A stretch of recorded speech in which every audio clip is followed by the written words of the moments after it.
ನರನಾಡಿಗಳಾದ ಯುವ ಮಿತ್ರರಿಗೆ ತಮ್ಮೆಲ್ಲರೂ ಕೂಡ ಶುಭಾಶಯಗಳನ್ನು ಅರ್ಪಿಸಲಿಕ್ಕೆ ನಾನು ಬಯಸ್ತಾ ಇದ್ದೇನೆ. ನನ್ನ ಬದುಕಿನಲ್ಲಿ ಇವತ್ತು ಬಹಳ ಸಂತೋಷವನ್ನ ತಂದಂತ ಒಂದು ಪವಿತ್ರವಾದಂತ ದಿನ. ನಾನು ಸಿದ್ದರಾಮಯ್ಯನವರು ಈ ರಾಜ್ಯದ ಜನತೆಗೆ ಒಂದು ಮಾತು ಕೊಟ್ಟಿದ್ದು, 5 ಕಾರ್ಯಕ್ರಮಗಳನ್ನು ಕೊಟ್ಟಿದ್ದು. 5 ಕಾರ್ಯಕ್ರಮಗಳನ್ನ 5 ಗ್ಯಾರಂಟಿಗಳಾಗಿ ಪರಿವರ್ತನೆಯನ್ನ ಮಾಡಿದ್ದು. ಇವತ್ತು ಆ 5 ಗ್ಯಾರಂಟಿಗಳನ್ನ ತಮಗೆ ಸಮರ್ಪಿಸಿ ನಿಮ್ಮ ಮುಂದೆ ನಾವು ನಿಂತಿದ್ದೇವೆ.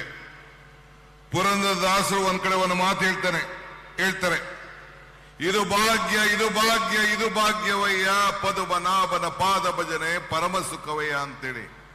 ಹಂಗೆ ಈ ಒಂದು ಪವಿತ್ರವಾದಂತ ಕೊಟ್ಟ ಮಾತನ್ನ ಉಳಿಸ್ಕೊಂಡು ಈ 5 ಗ್ಯಾರಂಟಿಗಳನ್ನ ಜನರಿಗೆ ಸಮರ್ಪಣೆ ಮಾಡಿ ಈ ಬಸವಣ್ಣನ ನಾಡಿನಲ್ಲಿ, ಕುವೆಂಪು ನಾಡಿನಲ್ಲಿ ನುಡಿದಂತೆ ನಡೆದಿದ್ದೇವಲ್ಲ, ಇದು ನನ್ನ ಭಾಗ್ಯ ನನ್ನ ಭಾಗ್ಯ ನನ್ನ ಭಾಗ್ಯ ಅಂತೇಳಿ ನಾನು ಭಾವಿಸ್ಕೊಂಡಿದ್ದೇನೆ.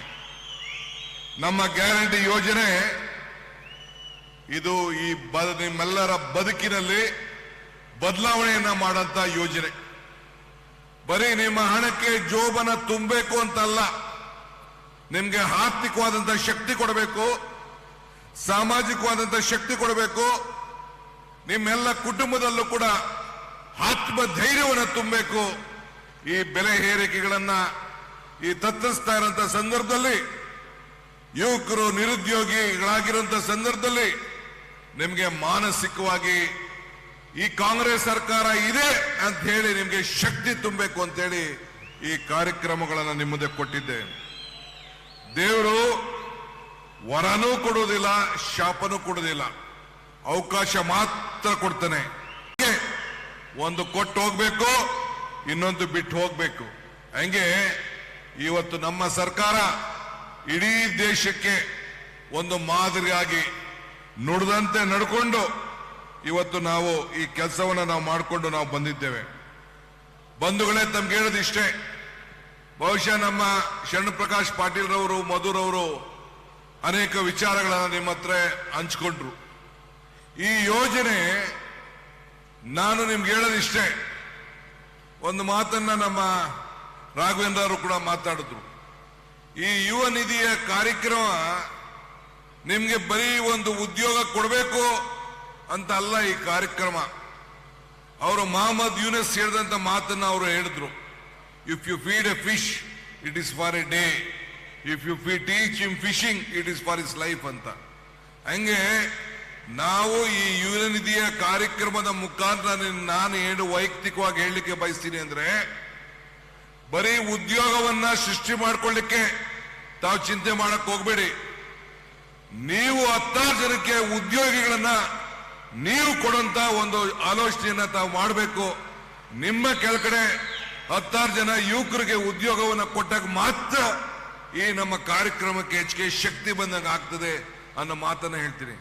ಅದಕ್ಕೋಸ್ಕರನೇ ನಾವು ಸ್ಕಿಲ್ ಡೆವಲಪ್ಮೆಂಟ್ ಕಾರ್ಯಕ್ರಮವನ್ನು ಕೊಟ್ಟು ನಿಮ್ಗೆ ಕೌಶಲ್ಯವನ್ನ ಹೆಚ್ಚಿಸಬೇಕು ಅಂತೇಳಿ ಈ ಕಾರ್ಯಕ್ರಮವನ್ನು ನಾವು ರೂಪಿಸ್ತಾ ಇದ್ದೇವೆ.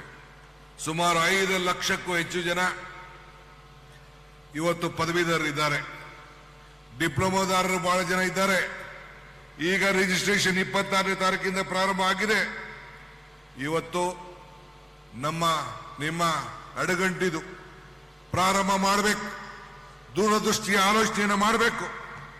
ಆಗ ಮಾತ್ರ ಈ ಸಂದರ್ಭದಲ್ಲಿ ನಿಮ್ಮ ಬದುಕಿನಲ್ಲಿ ಬದಲಾವಣೆ ಆಗ್ತದೆ. ಈಗ ನಾವು ಗೃಹ ಜ್ಯೋತಿ 1.5 ಕೋಟಿ ಜನರ ಮನೆ ಬೆಳಕನ್ನ ಬೆಳಗ್ತಾ ಇದ್ದೀವಿ. 200 ಯೂನಿಟ್ ವರೆಗೂ ಸುಮಾರು 1,500 ರೂಪಾಯಿ ಆಗ್ತದೆ. 50 ಯೂನಿಟ್ ಇಂದ 200 ಯೂನಿಟ್ ವರೆಗೂ 1,500 ರೂಪಾಯಿ ಆಗ್ತದೆ. ಎಲ್ಲ ನನ್ನ ತಾಯಂದಿರಿಗೆ, ಸಹೋದರಿಯರಿಗೆ, ಮನೆ ಯಜಮಾನರಿಗೆ ನೇರವಾಗಿ 2,000 ರೂಪಾಯಿ ಅವರ ಮನೆಗೆ ತಲುಪ್ತಾ ಇದೆ. 1,500 ರೂಪಾಯಿ ವಿದ್ಯುತ್ ಶಕ್ತಿ ಆಯ್ತು, 2,000 ರೂಪಾಯಿ ಆಯ್ತು. 10 ಕೆಜಿ ಅಕ್ಕಿ ಕೇಂದ್ರ ಸರ್ಕಾರ 5 ಕೆಜಿ ಅಕ್ಕಿ ಕೊಡಕ್ ಆಗ್ಲಿಲ್ಲ. ಆದ್ರೆ ಕೊಟ್ಟು ಮಾತನ್ನು ಉಳಿಸ್ಕೊಳ್ಬೇಕು ಅಂತೇಳಿ ಆ 5 ಕೆಜಿ ಹಣವನ್ನ 34 ರೂಪಾಯಿ ಅಂತೆ 170 ರೂಪಾಯಿ ಒಬ್ಬ ಮನುಷ್ಯನಿಗೆ 5 kg ಕೊಟ್ಟಂತ ತೀರ್ಮಾನ ಇವತ್ತು ಸಿದ್ದರಾಮಯ್ಯ ನೇತೃತ್ವ ಸರ್ಕಾರ ಇವತ್ತು ಮಾಡ್ತು. ಸಿದ್ದರಾಮಯ್ಯ ನೇತೃತ್ವ ಸರ್ಕಾರ ಮಾಡ್ತು. ಹಂಗೆ ಗೃಹ ಜ್ಯೋತಿ, ಗೃಹಲಕ್ಷ್ಮಿ, ಅನ್ನಭಾಗ್ಯ, ಇವತ್ತು ಯಾವುದೇ ದೇವಸ್ಥಾನಕ್ಕೆ ಹೋಗಿ, ಯಾವುದೇ ನೆಂಟರ ಮನೆಗೆ ಹೋಗಿ, ಎಲ್ಲ ನನ್ನ ತಾಯಂದಿರು ಉಚಿತವಾಗಿ ಎಲ್ಲ ಶಕ್ತಿ ಯೋಜನೆಯಲ್ಲಿ ಪ್ರಯಾಣ ಮಾಡ್ತಾ ಇದ್ದಾರೆ. ಪ್ರತಿದಿನ 60 ಲಕ್ಷ ಮಹಿಳೆಯರು ಪ್ರಯಾಣ ಮಾಡ್ತಾ ಇದ್ದಾರೆ. ಅದರಿಂದ ಎಷ್ಟು ಅನುಕೂಲ ಆಗ್ತಾ ಇದೆ. ದೇವಸ್ಥಾನಗಳಿಗೆ, ಅಂಗಡಿಗೆ, ಹೋಟ್ಲ್ಗಳಿಗೆ ವ್ಯಾಪಾರ ಹೆಚ್ಚಿಗೆ ಆಗ್ತಾ ಇದೆ.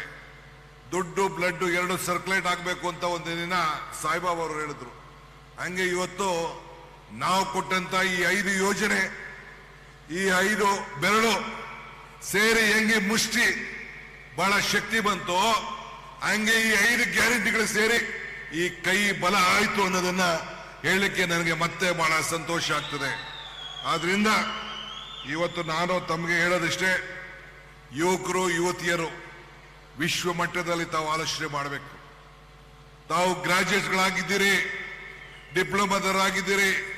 ನಿಮ್ಮ ಆಲೋಚನೆ ಉದ್ಯಮಿಗಳನ್ನಾಗಿ ಉದ್ಯೋಗವನ್ನ ಸೃಷ್ಟಿ ಮಾಡುವಂತ ವಿಚಾರಕ್ಕೆ ತಾವೆಲ್ಲ ಚಿಂತನೆ ಮಾಡಬೇಕು ಅಂತ ಈ ಸಂದರ್ಭದಲ್ಲಿ ಹೇಳಿ, ಇವತ್ತು ಕರ್ನಾಟಕ ರಾಜ್ಯವನ್ನ ಅಭಿವೃದ್ಧಿಶೀಲ ರಾಜ್ಯವನ್ನಾಗಿ ಮಾಡಲಿಕ್ಕೆ ನಾವು ಪ್ರಯತ್ನವನ್ನು ಮಾಡಿದ್ದೇವೆ. ಇವತ್ತು ವಿವೇಕಾನಂದರವರ ಮಾತು, ಯುವಕರು ಯಾವತ್ತೂ ಕೂಡ ಸ್ವಾಭಿಮಾನದಿಂದ ಬದುಕಬೇಕು. ಸಾಧ್ಯವೇ ಇಲ್ಲ ಅಂತ ತಿಳ್ಕೊಳಕ್ ಹೋಗ್ಬೇಡಿ. ಏನು ಬೇಕಾದ್ರೂ ಸಾಧ್ಯ ಮಾಡಲಿಕ್ಕೆ ಸಾಧ್ಯ.